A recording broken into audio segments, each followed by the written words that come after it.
Kevin Carter grew up white in 1960s Johannesburg, which meant he lived with privileges most people couldn't imagine.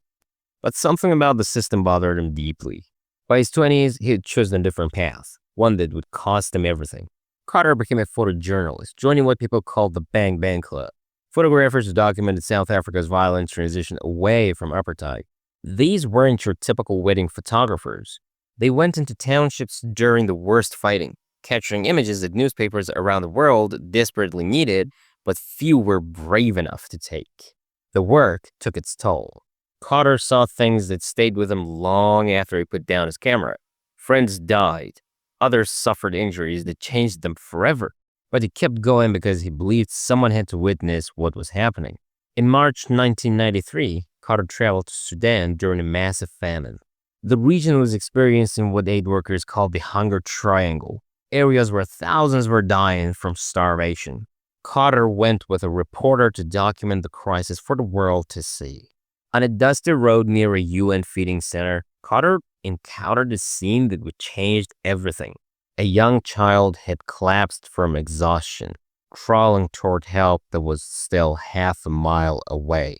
A vulture waited nearby. Carter did what photographers do. He took the shot. He positioned himself about 30 feet away and waited nearly 20 minutes for the right moment. After capturing the image, he chased the bird away before leaving the area. The New York Times published the photograph 3 days later. The response was immediate and overwhelming. Letters poured in from around the world. Some praised Carter for bringing attention to Sudan's crisis. Others attacked him viciously, calling him heartless for not helping the child immediately. The criticism cut deep. People accused him of being no better than the vulture in his own photograph, waiting for suffering to unfold for his own benefit.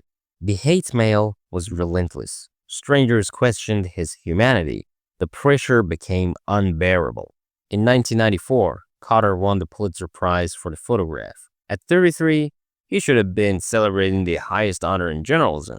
Instead, the award felt like a weight around his neck. The moral question haunted him. Should he have helped first? Was taking the picture enough? What was his responsibility as a human being versus as a journalist? The child in the photograph, later identified as Kong Young, did survive that day and made it to the feeding center. But Carter never knew this.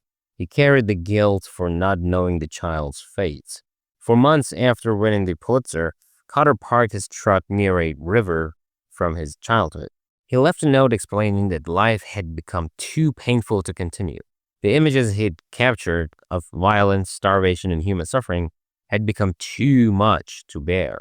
Carter's death sparked debates that continue today. When journalists and photographers witness tragedy, what's their primary duty? To document or to intervene? To remain objective or to act as fellow human beings? His story raises uncomfortable questions about the cost of bearing witness. Someone has to document humanity's darkest moments, but who pays the price for the documentation? Carter's camera captured truth, but that truth ultimately consumed him. The photograph still appears in museums and humanitarian campaigns worldwide.